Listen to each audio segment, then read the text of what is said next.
Assalamualaikum warahmatullahi wabarakatuh. Yang terhormat Bapak Haji Setiantono MPD selaku pengajar praktik sekaligus pengawas Dabin 5. Yang terhormat Ibu Dwi Nurhayati SPD selaku pengajar praktik dari Bapak Suroso SPD. Yang saya hormati Kepala SD Negeri Sindang Jaya 1 Bapak Suroso SPD, Ibu Sri Tularsi selaku Kepala SD Negeri Cisere 2, serta Bapak Ibu yang hadir sebagai peserta sosialisasi budaya positif oleh CGP Angkatan 7. Untuk membuka acara pada pagi hari ini, marilah kita baca basmalah bersama-sama.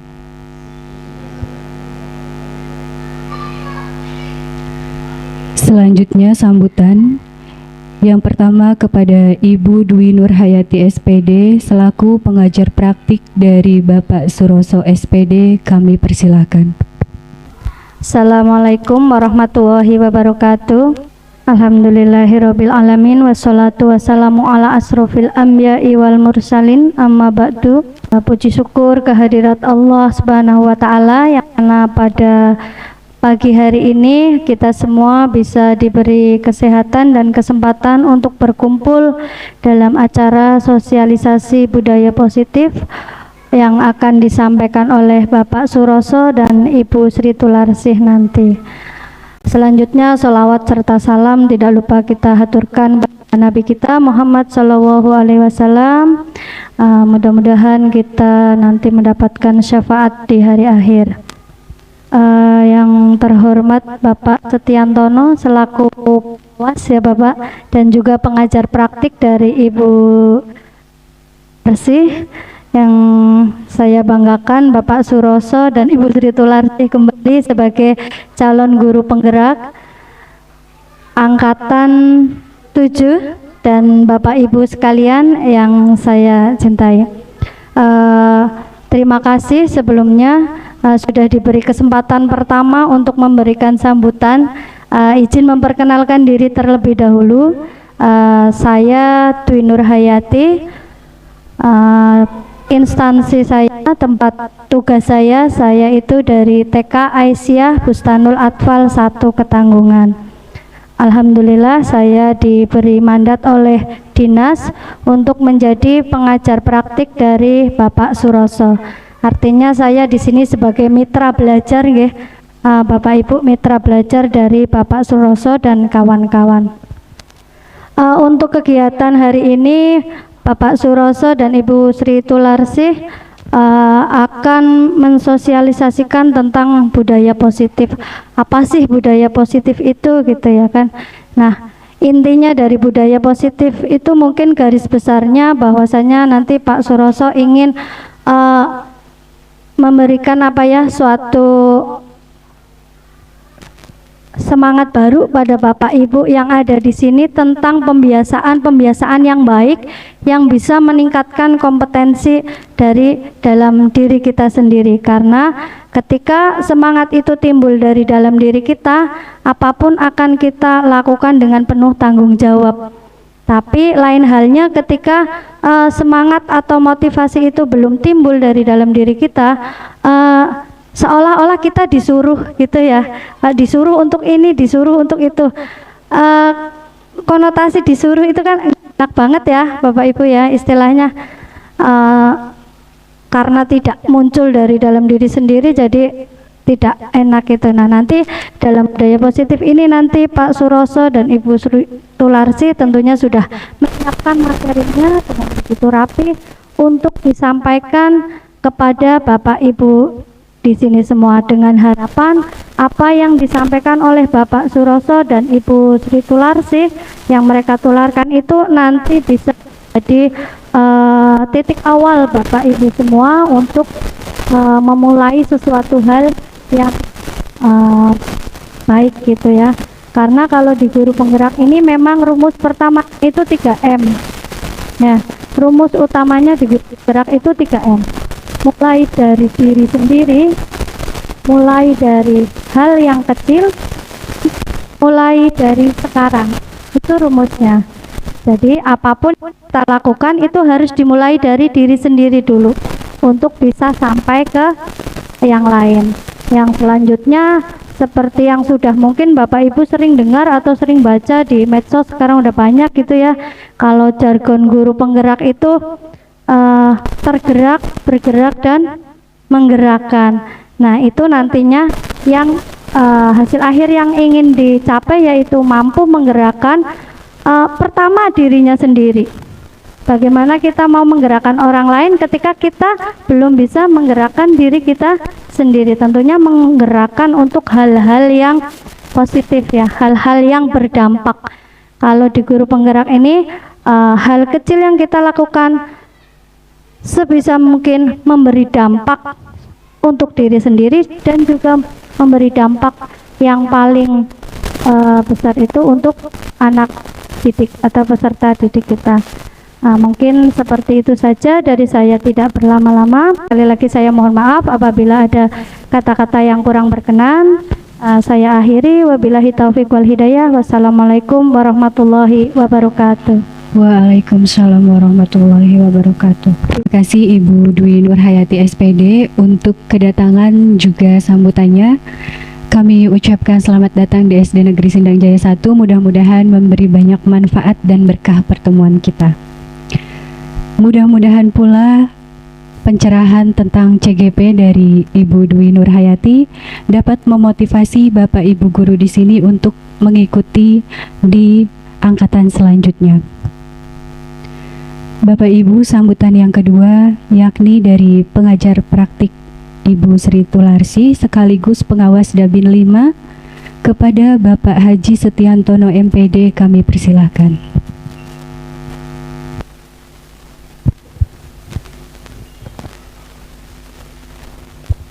Assalamualaikum warahmatullahi wabarakatuh. Bismillahirrahmanirrahim. Alhamdulillahilladzi hadana li hadza wa ma kunna linahtadiya laula an hadana Allah. Asyhadu an la ilaha illallah wahdahu la syarika lah wa asyhadu anna Muhammadan abduhu wa rasuluh. Allahumma shalli wa sallim ala sayyidina Muhammad wa ala ali sayyidina Muhammad. Mari bersama-sama bersyukur dengan mengucap hamdalah. Alhamdulillahi rabbil alamin. Dengan rahmat nikmat dari Allah, di pagi menjelang siang ini kita bisa bersilaturahim dalam rangka sosialisasi budaya positif yang akan dilaksanakan oleh teman kita Bapak Suroso SPDSD dan Ibu Sri Tularsi SPDSD. Moga silaturahim kita ini yang pertama mendapat hikmah, dipanjangkan umur dengan amal yang baik, amin ya rabbal alamin. Juga diluaskan rezeki, dan yang tidak kalah penting rezeki diantaranya itu insyaallah nanti kita akan dapatkan ilmu yang bermanfaat dari beliau berdua. Tidak lupa salawat salam kita sampaikan pada Nabi Nabi Muhammad sallallahu alaihi wasallam. Ibu Dwi Nur yang saya hormati, Ibu Sri Tularsi dan Bapak Suroso yang kita banggakan, rekan-rekan guru peserta asosiasi yang saya harapkan partisipasinya dan dukungannya demi kesuksesan program ini. Bapak Ibu yang saya hormati, tadi sudah disampaikan oleh Bu Dwi sedikit pengalaman tentang program guru penggerak. Beliau sudah berpengalaman beda dengan saya. Kalau beliau sudah langsung sebagai guru penggerak dan sekarang rekognisi menjadi pengajar praktek, dan untuk usia insya Allah masih memungkinkan untuk jadi fasilitator ya, termasuk ini nanti Pak Suroso, Bu Sri Tularsi. Kalau saya sudah mentok usia sudah 50 lebih, berarti sudah tidak bisa rekognisi. Bapak Ibu yang masih muda silahkan semangat, apalagi yang sudah PNS, yang sudah punya kesempatan mengajar lebih dari 5 tahun seperti tadi disampaikan oleh Ibu Dwi.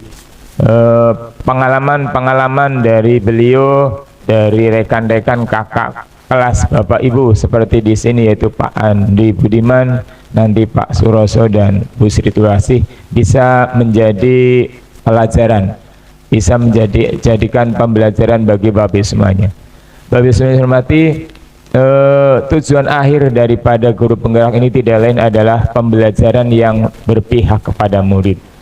Jadi harapannya nanti setelah ada sosialisasi budaya positif ini, Bapak Ibu semuanya betul-betul bisa mendukung praktek budaya positif di lingkungan Bapak Ibu, terutama di Cisereh 2 dan di Sindang Jaya, yang mana tadi disampaikan Bu Sri Tulasih dan Pak Suroso sudah tergerak untuk memajukan pendidikan melalui program CGP.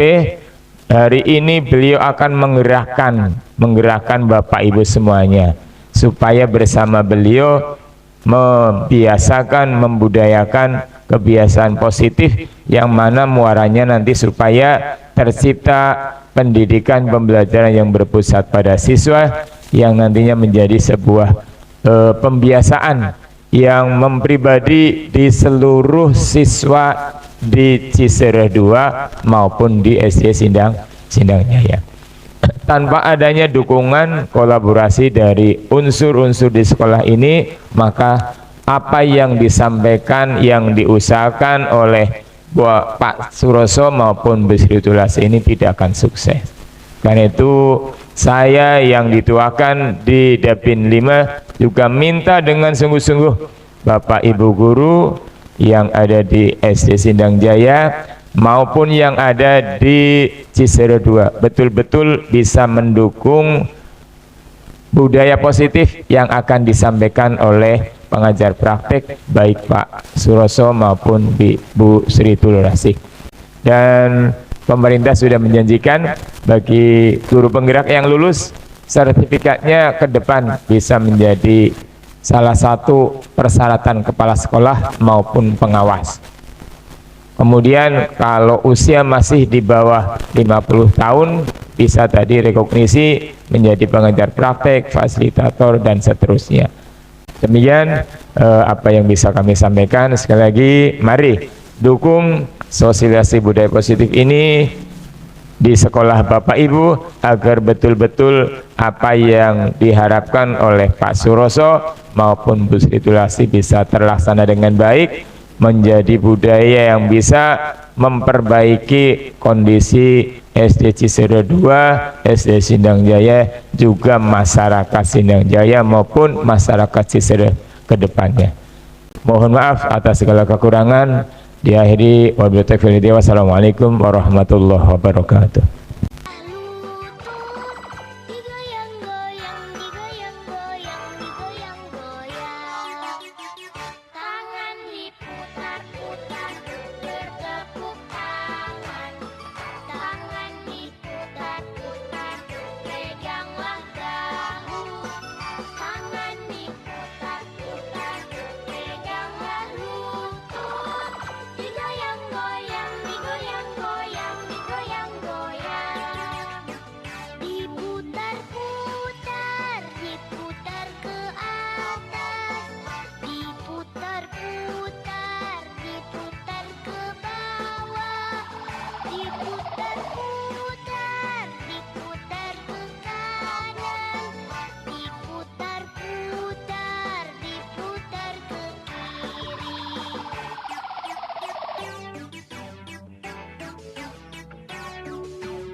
Yang saya hormati Bapak Haji Setiantono selaku pengajar praktek saya sekaligus pengawas Dabin 5. Yang saya hormati Ibu Dwi Nurayati selaku pengajar praktek dari Bapak Suroso SPDSD.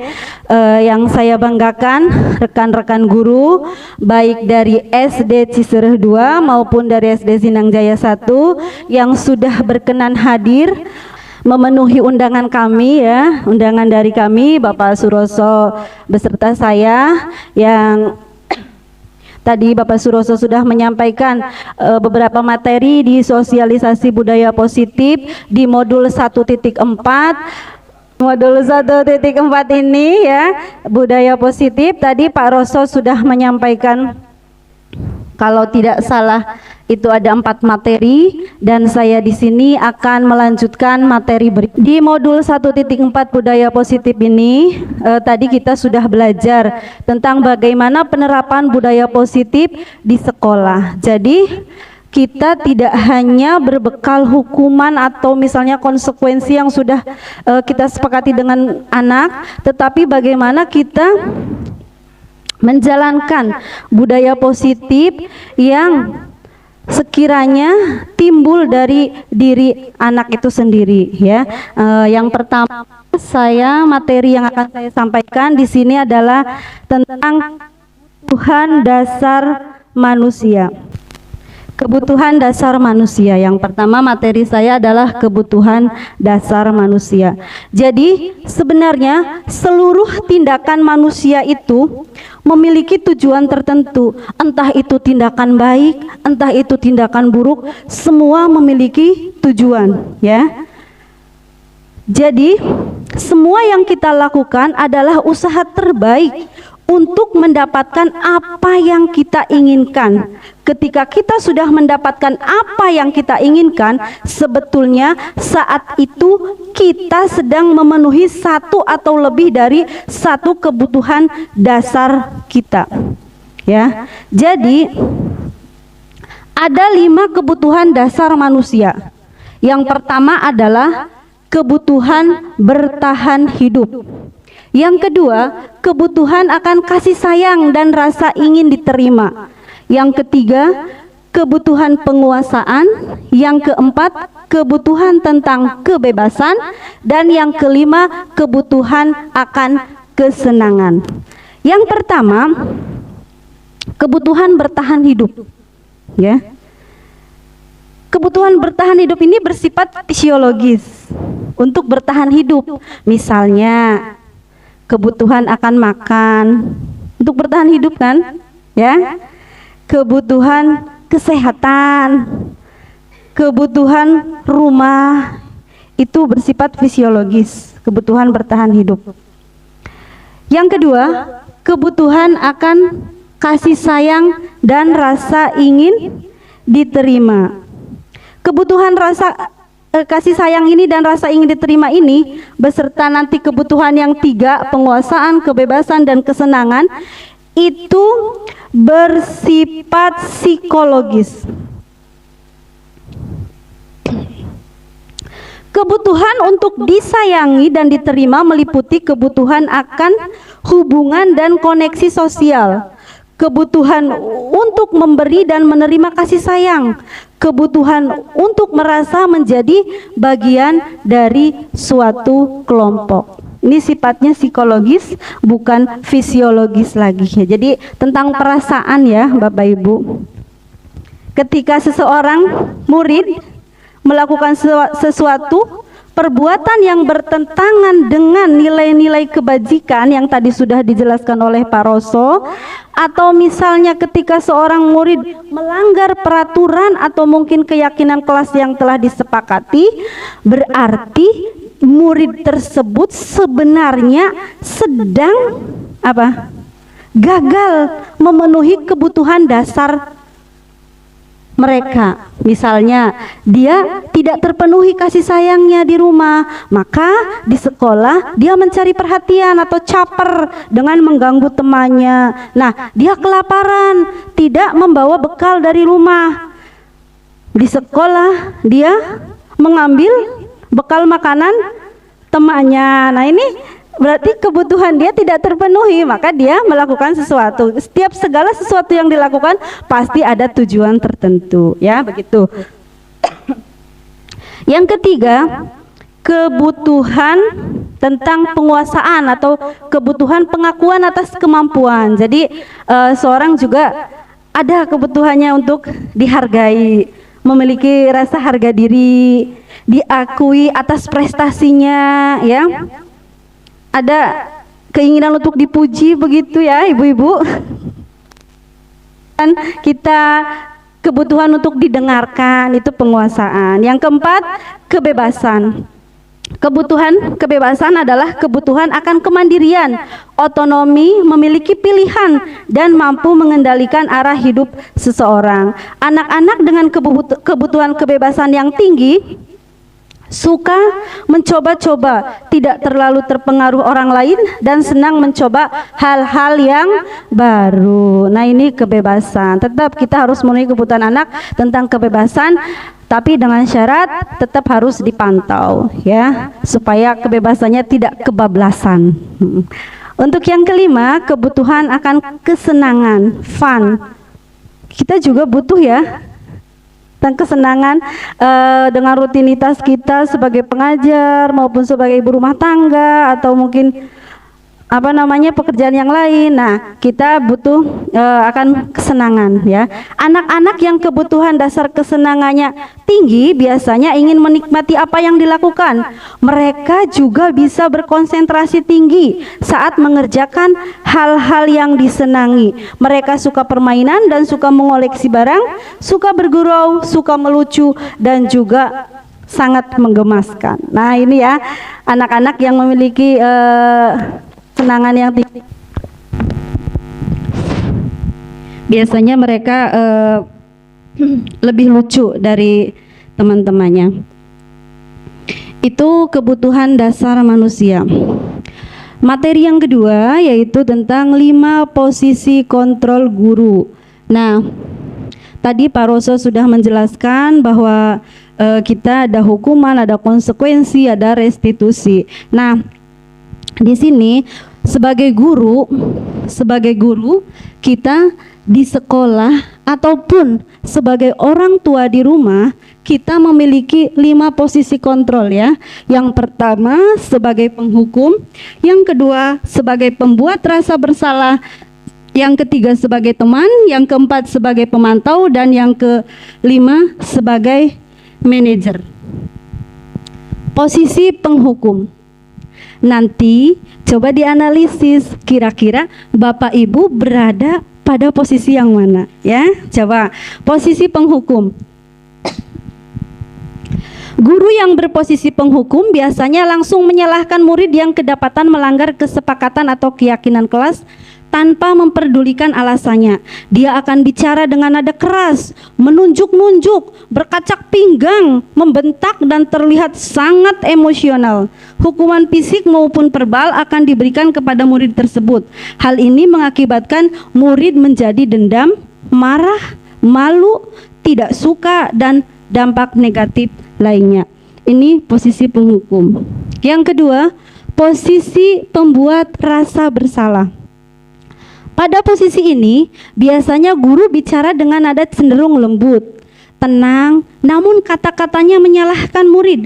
Guru akan mengatakan pernyataan bahwa guru menderita akibat perbuatannya.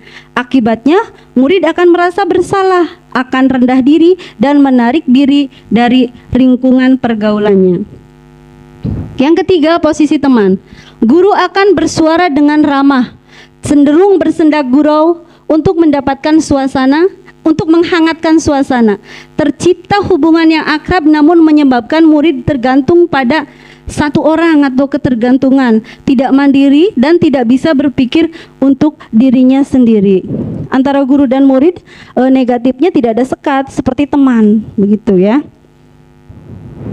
Posisi pemantau. Guru bersuara datar, tidak emosional, tidak bersendak gurau, serta mengarahkan murid pada peraturan dan konsekuensi. Guru harus selalu memantau saat murid diberikan sanksi. Akibatnya, murid mematuhi peraturan karena menghindari konsekuensi dan ingin mendapatkan reward atau penghargaan saja, bukan karena kesadaran diri. Nah, ini.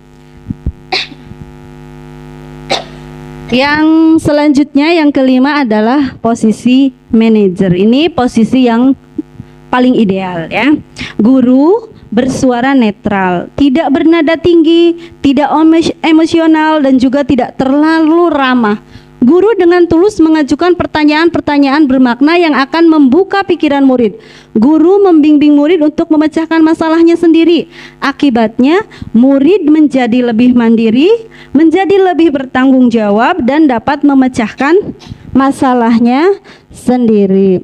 Nah, contoh penerapan 5 posisi kontrol. Di sini ada contoh kasus siswa yang tidak memakai atribut lengkap saat upacara bendera. Ada siswa dia tidak memakai atribut lengkap saat upacara bendera. Jika Bapak Ibu berada pada posisi penghukum, maka yang dilakukan patuhi aturan sekolah, ya.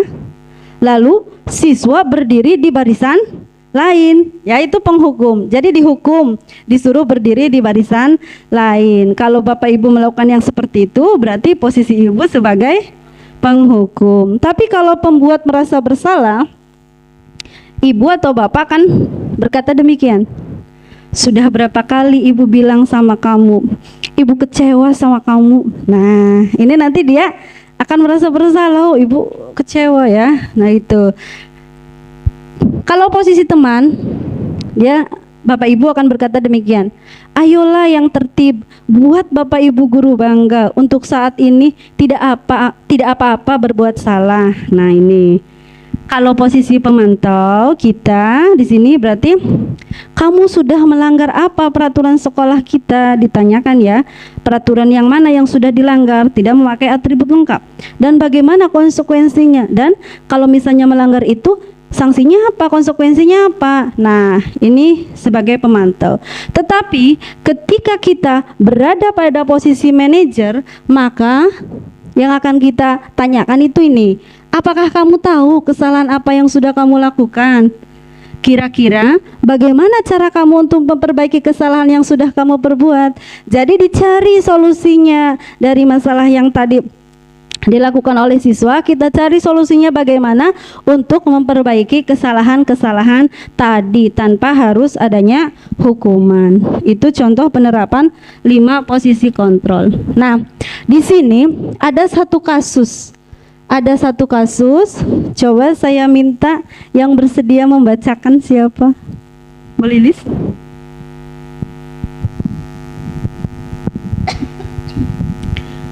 Ibu Dani sedang menjelaskan pelajaran bahasa Inggris di papan tulis. Namun beliau memperhatikan bahwa Fajar malah tidur-tiduran dan tampak acuh tak acuh pada pelajarannya. Fajar, coba jawab pertanyaan nomor 3. Maju ke depan dan kerjakan di papan tulis. Fajar pun tampak malas-malasan maju ke depan. Dan sesampai di depan papan tulis pun, Fajar hanya diam terpaku sambil memegang buku bahasa Inggrisnya dan memainkan spidol di tangannya. Ayo Fajar, makanya jangan tidur-tiduran, lain kali perhatikan. Sudah sana duduk kembali. Kira-kira siapa yang bisa? Fajar pun kembali duduk di bangkunya. Hal seperti ini sudah seringkali terjadi pada Fajar. Seperti tidak memperhatikan, acuh tak acuh, dan nilai-nilainya pun tidak terlalu baik untuk pelajaran bahasa Inggris. Pada saat ditegur oleh Ibu Dani, Fajar hanya menjawab, tidak tahu Bu. Ibu Dani pun menjawab lirih, gimana kamu Fajar, kamu tidak kasihan sama ibu ya? Ibu sudah capek-capek mengajarkan kamu, tidak kasihan sama ibu. Dan Fajar pun diam membisu. Itu ada contoh kasus Fajar ya. Dia tidak memperhatikan Ibu Dani yang sedang menjelaskan bahasa Inggris dan suruh maju ke depan pun dia tampak malas-malasan dan ternyata tidak bisa ya, begitu. Nah, dari kasus tadi yang dibacakan oleh Bu Lilis, kira-kira posisi kontrol apa yang diambil Ibu Dani dalam pendekatannya kepada Fajar? Tadi kan ada 5 posisi kontrol, ada penghukum, ada pembuat rasa bersalah, ada teman, ada pemantau, satunya manajer. Nah, kira-kira Bu Dani tadi dengan ayolah Fajar itu posisinya sebagai apa? Nah, pembuat rasa bersalah ya. Ya. Kemudian membaca sikap Fajar, kira-kira kebutuhan apa yang diperlukan oleh Fajar? Tadi kan ada 5 kebutuhan dasar. Ada 1 kebutuhan bertahan hidup, ya. Yang kedua kebutuhan kasih sayang. 3 kebutuhan penguasaan. Yang keempat kebebasan, dan yang kelima kesenangan. Nah, dari kelima kebutuhan itu kira-kira Fajar ini butuh apa? Kenapa dia seperti itu? Kasih sayang. Ya, mungkin dia kurang kasih sayang ya, sehingga dia acuh tak acuh di pelajarannya Bu Dani ini. Tadi apa? Kasih sayang dan rasa ingin diterima. Ya, kesenangan mungkin, karena mungkin Bu Dani mengajarnya terlalu monoton, tidak menyenangkan ya, mungkin bisa. Nah, yang ketiga, bila mana Ibu Dani mengambil posisi pemantau, apa yang akan dilakukan atau dikatakan olehnya? Pertanyaan-pertanyaan seperti apa yang akan diajukan? Pemantau, tadi kalau pemantau berarti ditanyakan peraturan, konsekuensi dan lain sebagainya. Apa contohnya? Pertanyaan.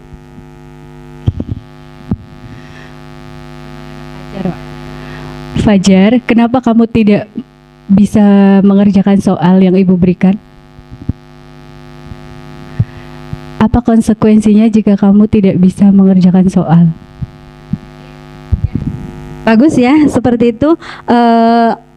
Ditanyakan konsekuensinya apa apabila dia tidak bisa mengerjakan soal. Itu kalau posisi Bu Dani sebagai pemantau. Selanjutnya, apabila Anda adalah kepala sekolah di sekolah Fajar dan mengetahui hal ini, bagaimana tindak lanjut Anda? Kira-kira siapa? Pak Ade mungkin? Sebagai kepala sekolah, monggo.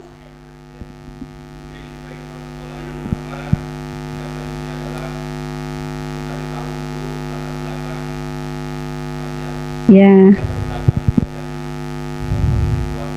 Ya.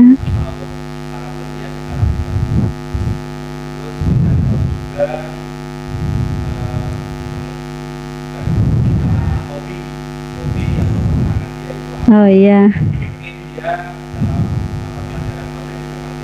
Suka? Oke. Iya, nanti berdiskusi dengan Bu Dani dan orang tua mungkin ya. Ya, bagus ya.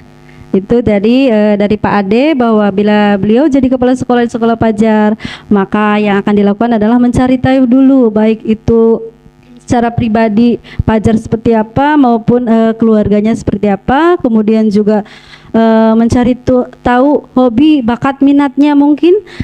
Karena ini pelajaran bahasa Inggris, mungkin dia tidak berminat atau dia mungkin kesulitan ya. Untuk kemudian nanti bisa berdiskusi, bisa berkolaborasi dengan Bu Dani maupun dengan orang tua Fajar. Ya, itu adalah tadi contoh kasus ya, penerapan dari posisi kontrol dan tadi kebutuhan dasar manusia. Nah, selanjutnya konsep disiplin dengan pendekatan restitusi. Ini sebuah cara menanamkan disiplin pada murid. Apa itu restitusi? Restitusi adalah proses menciptakan kondisi bagi murid untuk memperbaiki kesalahan mereka, sehingga mereka bisa kembali pada kelompok mereka dengan karakter yang lebih kuat. Ini Gosen 2004 ya. Ciri-cirinya, yang pertama, fokus pada penguatan karakter, bukan pada tindakan. Yang kedua, tawaran bukan karena paksaan. Yang ketiga, menguatkan dan fokus pada solusi. Yang keempat, belajar dari kesalahan, bukan menebus kesalahan. Yang kelima, menuntun untuk melihat ke dalam diri. Yang keenam, memperbaiki hubungan. Dan yang ketujuh, menguatkan dan fokus pada solusi. Contoh kasus, ada siswa datang terlambat. Di sini ada perbedaan antara hukuman, konsekuensi, dan restitusi. Kalau hukuman, ketika ada siswa yang datang terlambat, maka guru akan marah-marah sehingga siswa menjadi takut. Siswa disuruh menulis tidak akan mengulang kesalahan sebanyak 100 kali. Siswa disuruh berdiri di depan kelas selama pembelajaran. Nah, ini sadis ya hukumannya. Nah, kalau konsekuensi, guru tegas dan siswa menghormati peraturan sekolah. Guru memberikan konsekuensi untuk menyuruh siswa tetap berada di kelas selama jam istirahat. Ini konsekuensi, masih mending. Tapi kalau untuk restitusi, guru menanyakan keyakinan kelas dan dirinya yang sudah dibuat yang sudah dibuat. Kemudian guru membantu untuk menemukan solusi dari permasalahan siswa. Guru bersikap terbuka dan siswa menghormati dirinya dan orang lain. Tadi kan sudah dibahas masalah keyakinan kelas dengan Pak Roso ya. Nah, di kelas kita membuat keyakinan kelas. Misalkan tidak boleh datang terlambat. Ketika ada siswa yang datang terlambat, berarti kan dia melanggar keyakinan kelas yang sudah disepakati, yang sudah ditandatangan bersama. Nah, maka guru menanyakan, kalau untuk restitusi, kira-kira perbuatan kamu melanggar keyakinan kelas yang sudah kita buat apa tidak? Pasti siswa menjawab, ya Bu, saya melanggarnya. Nah, kalau kamu melanggarnya, coba apa yang akan kamu lakukan untuk memperbaiki kesalahan kamu? Nah, seperti itu kalau restitusi ya, tidak ada hukuman. Ini di dalam restitusi ada tahap-tahapan. Ada segitiga restitusi namanya ya. Tahapan segitiga restitusi itu yang pertama menstabilkan identitas. Ketika anak melanggar keyakinan kelas yang sudah dibuat, maka yang pertama kita harus menstabilkan identitasnya dulu. Jangan misalkan anak sedang bertengkar atau sedang bertengkar dengan temannya. Nah, sedang marah-marah seperti itu, kita langsung ngomong, kamu ini gimana? Nah, dan sebagainya. Nah, nanti anak emosinya malah akan semakin menjadi-jadi, ya akan marah-marah terus. Nah, kita stabilkan dulu identitasnya. Di sini contohnya untuk menstabilkan identitas, kita bisa dengan kata-kata seperti ini. Setiap orang pasti pernah melakukan kesalahan, ya. Kamu itu bukan satu-satunya anak yang melakukan kesalahan. Bu guru juga dulu pernah melakukan kesalahan yang sama. Misalkan ada anak yang tidak mengerjakan PR, atau ada anak yang datang terlambat, atau ada anak yang tidak mengikuti upacara bendera. Nah, begitu ya. Jadi kita stabilkan dulu emosinya, bahwa melakukan kesalahan itu hal yang wajar, hal yang lumrah.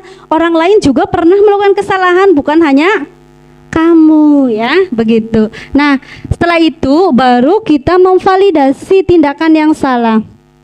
Nah, kamu kan tadi sudah melanggar keyakinan kelas yang kita buat. Nah, coba Bu Guru mau tahu alasannya apa? Kenapa kamu melakukan itu, ya? Validasi tindakan yang salah. Jadi tanyakan alasannya apa. Kamu tentu punya alasan mengapa melakukan itu. Adakah cara yang lebih efektif untuk mendapatkan apa yang kamu butuhkan selain tadi melakukan itu, ya? Itu validasi tindakan yang salah. Tahapan yang ketiga ada menanyakan keyakinan. Setelah memvalidasi baru, nah, udah tahu ya tadi melanggar keyakinan, terus kamu alasannya sudah tahu. Nanti kamu kedepannya ingin jadi anak yang seperti apa. Nah, itu menanyakan keyakinan. Keyakinan kelas apa yang sudah kita sepakati berhubungan dengan apa yang tadi sudah dilanggar oleh anak tersebut. Itu adalah 3 tahapan dari segitiga restitusi. Ini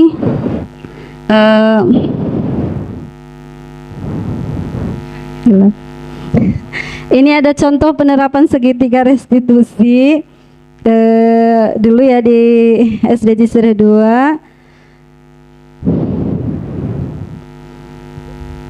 Awalnya anak ini dia pas jam istirahat sendirian saja di kelas. Ternyata untuk pelajaran selanjutnya matematika dia belum mengerjakan PR, ya, belum mengerjakan PR. Aturannya kan PR di keyakinan kelas yang telah kami buat, PR itu dikerjakan di rumah. Nah, dia sedang mengerjakan PR di sekolah.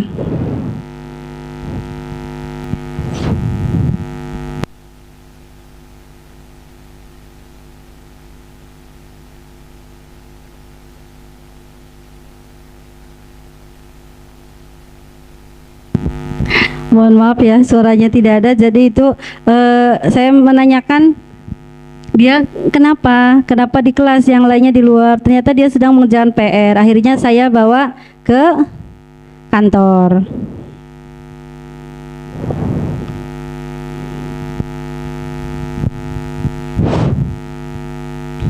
Nah, ini sudah di kantor ya. Saya tanyakan tadi, yang pertama berarti apa dulu tadi? 3 tahapan segitiga restitusi. Menstabilkan identitas, bahwa bukan hanya Danu saja yang tidak mengerjakan PR, teman-temannya kemarin juga ada yang seperti kamu ya.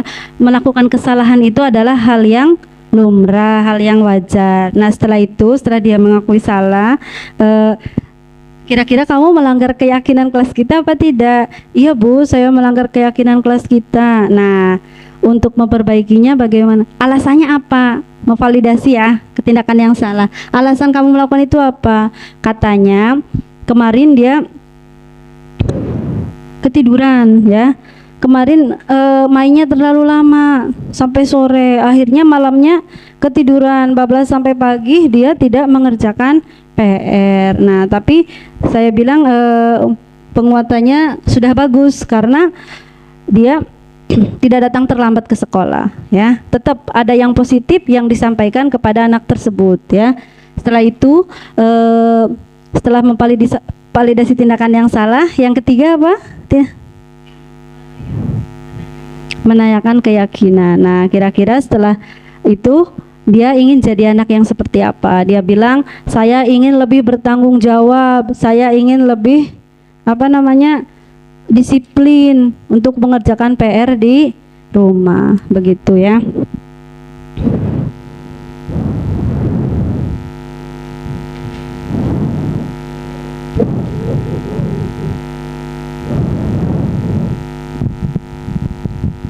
Nah itu tadi penerapan. Nah ini umpan baliknya.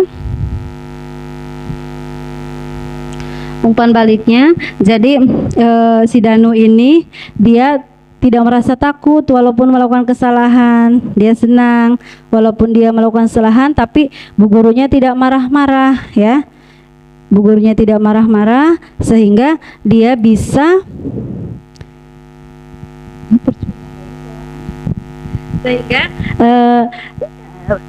si Danu sama bu guru mencari solusi terbaik bagaimana supaya tidak mengalami perbuatan yang sama di hari berikutnya, begitu. Ini adalah penerapan dari segitiga restitusi.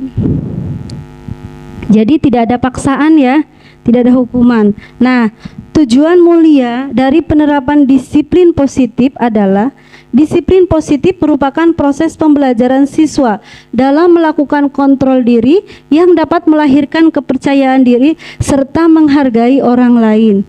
Tujuan disiplin positif itu untuk melahirkan kesadaran pada diri siswa untuk melaksanakan disiplin itu kembali. Siswa diharapkan sadar akan tanggung jawabnya.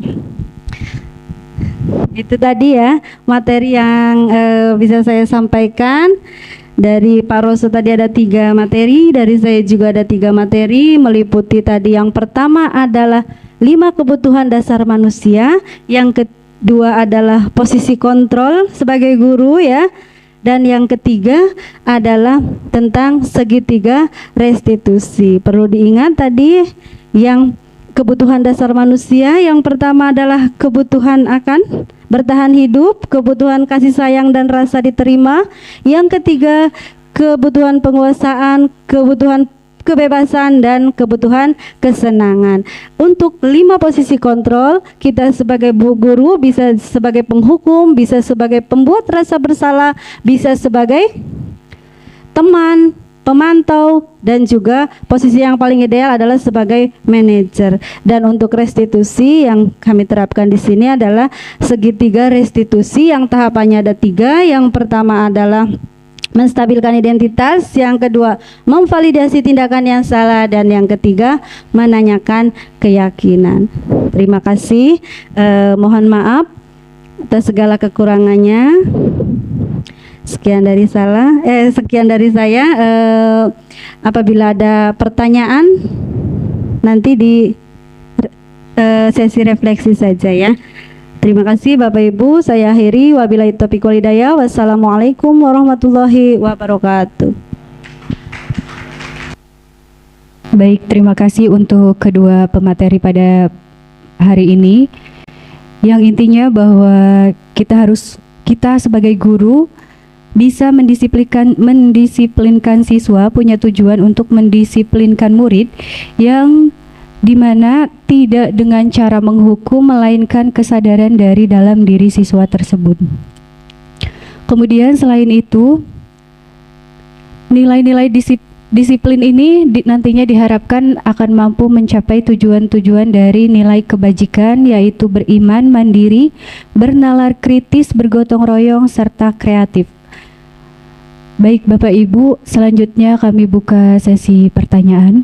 Ya, yang pertama saya sendiri ingin menanyakan, saya ingin bertanya bagaimana sikap guru ketika kita ingin ada di posisi sebagai manajer terkait sikap siswa, di mana yang sering terjadi di sekolah saya, Bapak Ibu. Jadi siswa di sekolah saya itu memiliki hobi voli. Namun ketika jam pelajaran sekolah, kemudian olahraga sudah selesai, biasanya siswa minta izin untuk voli ke SD lain. Nah, tetapi dari guru tidak mengizinkan karena bolehnya di sekolah sendiri saja. Tetapi ada beberapa siswa yang melanggar aturan tersebut. Jadi siswa tetap pergi walaupun tanpa izin guru. Nah, bagaimana ketika siswa tersebut datang, bagaimana cara kita sebagai guru memposisikan diri sebagai manajer? Itu saja yang ingin saya tanyakan. Terima kasih. Ya, terima kasih. Saya akan coba untuk menjawab. Jadi tadi pertanyaannya, menjadi guru yang ideal di posisi manajer dalam kasus misalkan anak yang hobi poli, ketika selesai pelajaran mereka ingin bermain poli lagi, bahkan ingin bermainnya itu ke sekolah yang lain, tapi guru tidak mengizinkan, tapi anak tetap maksa. Langkah apa yang dilakukan ketika anak kembali ke sekolah lagi? Itu pertanyaan dari Ibu Ratna. Sebetulnya kasus seperti itu tidak dengan yang ada di SD Negeri Sindang Jaya. Di sini juga anaknya hobi poli, juga sering seperti itu. Kalau menurut saya boleh yang pertama mungkin tadi kita lakukan dengan kegiatan restitusi, kita stabilkan dulu identitasnya bahwa kegiatan poli itu memang tidak salah, baik untuk meningkatkan atau untuk penyaluran hobi, juga untuk meningkatkan kemampuan dalam bidang olahraga. Tapi perlu diingatkan juga mungkin waktunya itu hanya pengaturan waktu saja. Dan kalau kasus seperti itu, saya punya usul bagaimana kalau nanti kita adakan jadwal main bareng bersama. Ya, selain untuk menyalurkan hobi siswa, meningkatkan bakat dan minatnya, juga mereka tidak usah harus nyuri-nyuri waktu untuk pergi ke sekolah lain, ya, untuk latihan dengan. Jadi nanti kita fasilitasi, kita atur jadwal, kita adakan latihan bersama. Mungkin waktunya bisa 2 minggu sekali atau berapa, nanti sesuai dengan kesepakatan, ya, nanti kita buat. Jadi ketika siswa datang ke sekolah selama ini untuk melanggar, jadi ya tidak usah dihukum, hanya itu tadi dilakukan kegiatan restitusi, anak diyakinkan bahwa memang poli itu kegiatan poli tidak salah, itu adalah kegiatan positif, hanya masalah waktu saja yang kurang tepat. Juga disampaikan kepada anak, nanti diusahakan untuk dibuatkan jadwal latihan bersama, sehingga anak tidak perlu lagi mencuri waktu, tidak perlu lagi keluar dari sekolahan tanpa seizin guru. Karena yang jadi masalah, anak sekarang keluar dari sekolahan tanpa seizin guru.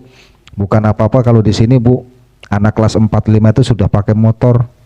Iya, jadi mungkin bisa membahayakan, dan itu ketika misalkan ada kejadian sesuatu hal yang tidak kita inginkan dan itu masih di jam pelajaran, maka sudah barang tentu akan ada tuntutan ke pihak sekolah.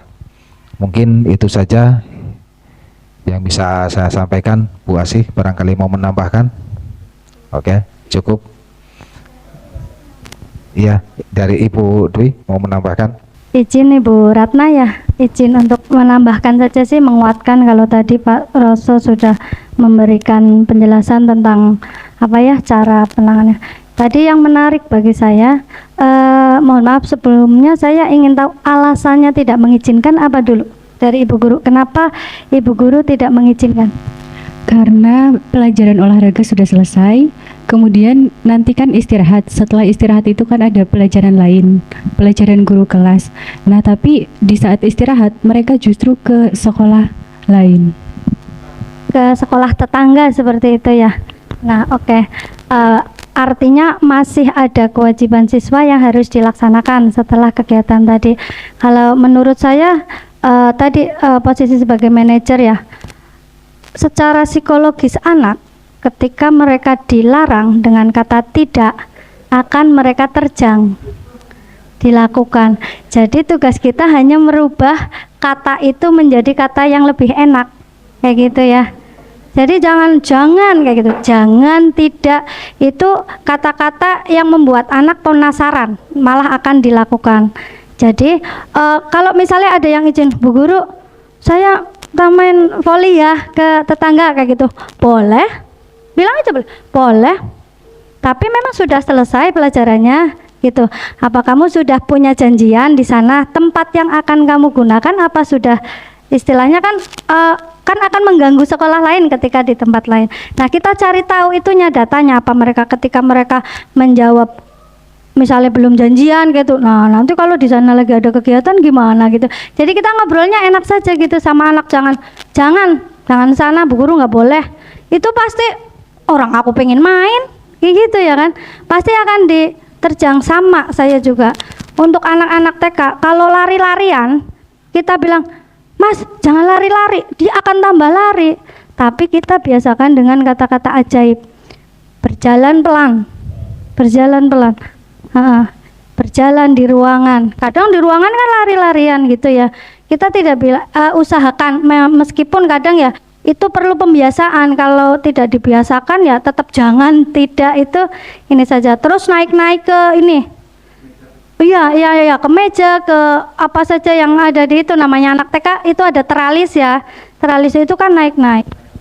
Kalau kita bilang jangan manjat-manjat, pasti akan manjat karena dia penasaran kenapa aku dilarang, wong aku bisa gitu. Tapi manjat ke itu. Tapi kita bilang pegangan yang kuat ya. Pegangan yang kuat gitu. Kita kuatkan bahwa mereka itu bisa ini ya, kita perhatikan karena mereka, kalau di saya kan masih anak-anak ya Bu ya, kita perhatikan nanti ketika dia terpleset, dia tahu akibat itu akan belajar. Dari situ mereka akan belajar sendiri, oh saya mampu megang.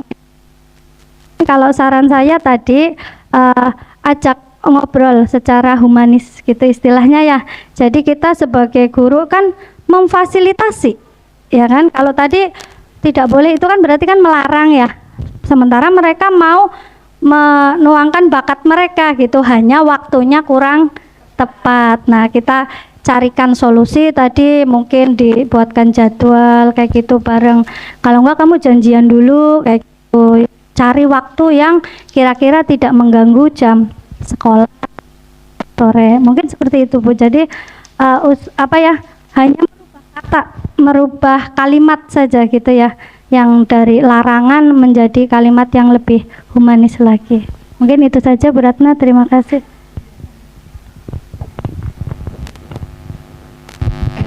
Terima kasih untuk Bapak Suroso dan Ibu Dwi. Selanjutnya pertanyaan dari peserta yang lain dipersilakan. Sama siswa atau kita sama rekan guru yang lain merumuskan peraturan yang kita sepakati bersama seperti itu. Tapi pada kenyataannya masih saja seperti itu, ya masih saja kesepakatan itu tidak kita lakukan.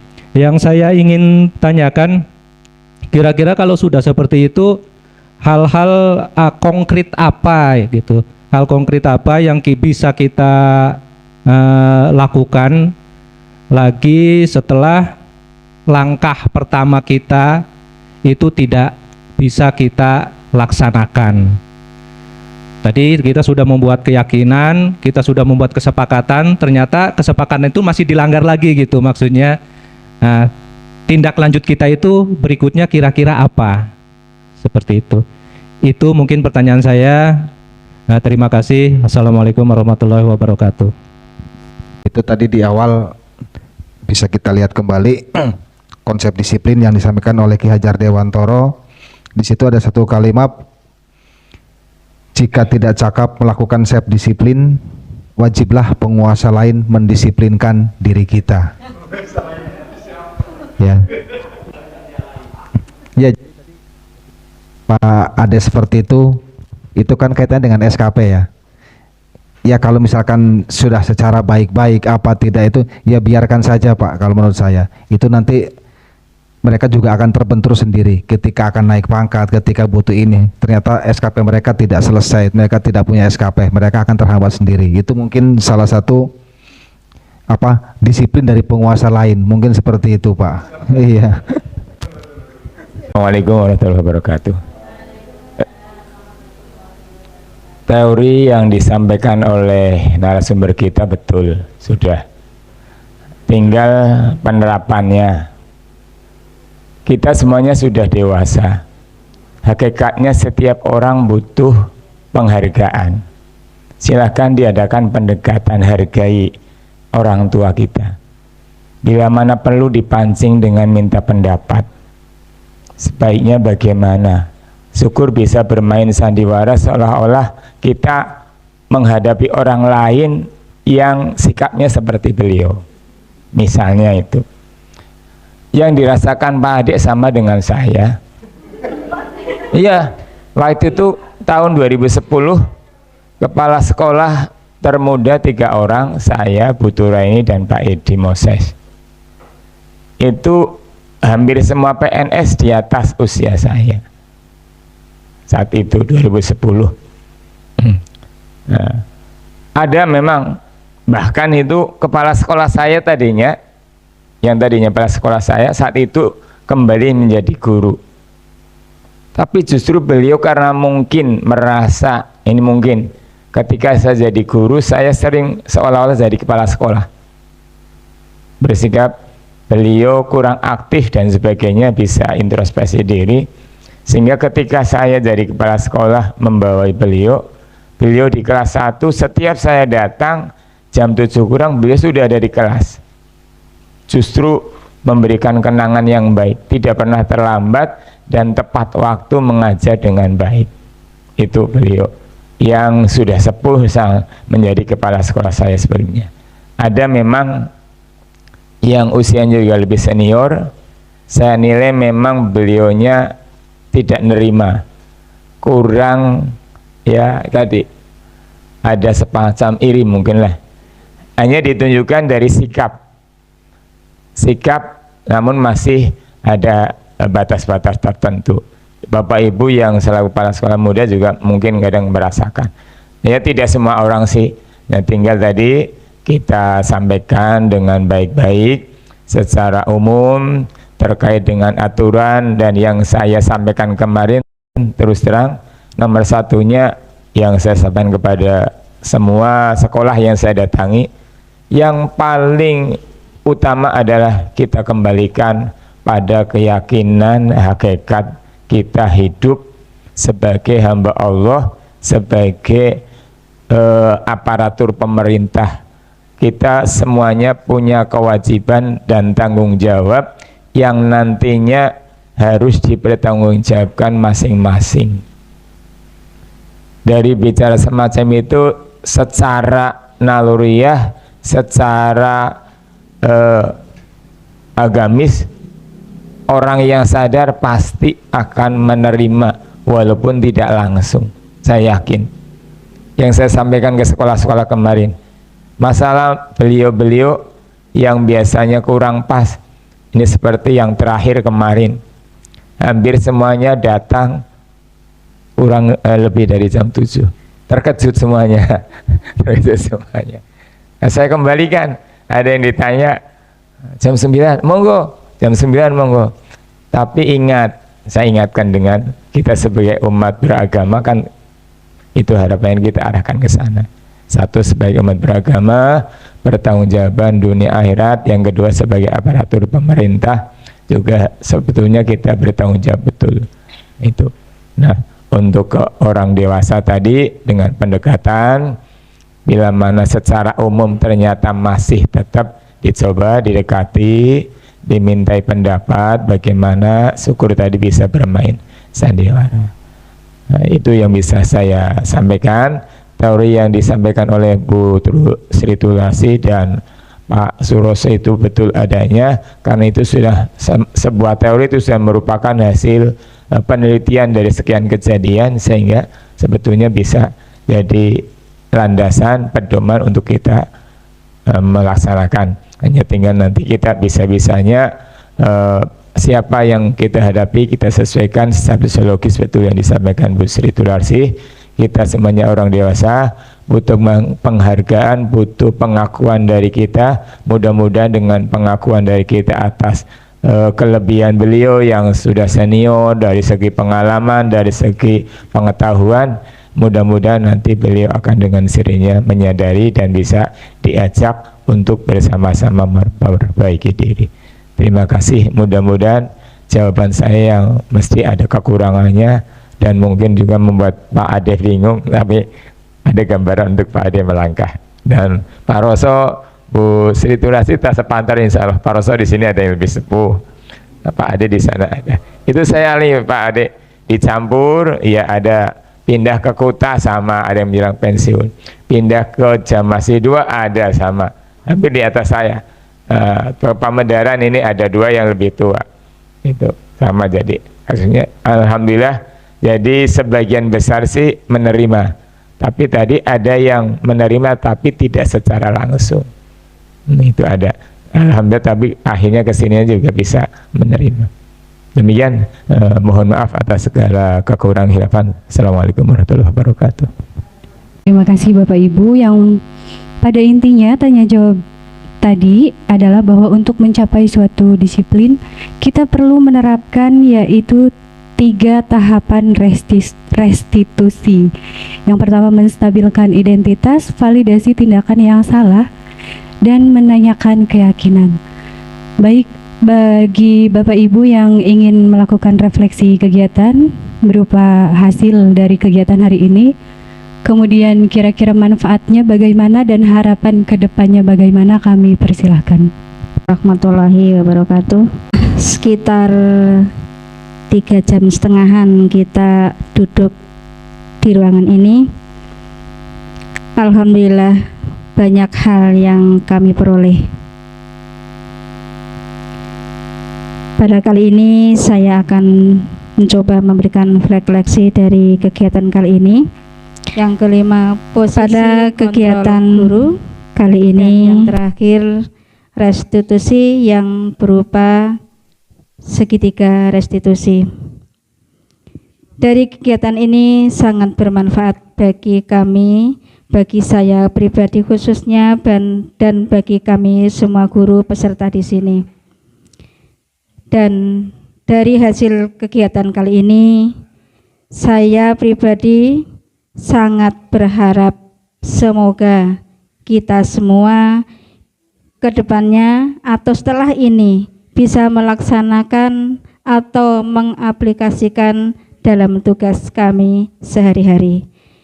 Itu yang bisa kami rangkum dalam refleksi kegiatan kali ini. Untuk kekurangannya sebagai manusia itu kesalahan saya pribadi, dan kalau itu baik itu adalah karena dari Allah semata. Saya tutup. Wassalamualaikum warahmatullahi wabarakatuh.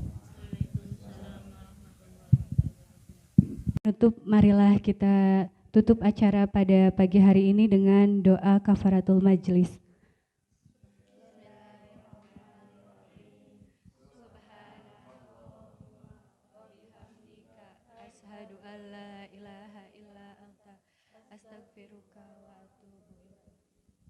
Terima kasih Bapak Ibu, kurang lebihnya saya mohon maaf. Wassalamualaikum warahmatullahi wabarakatuh.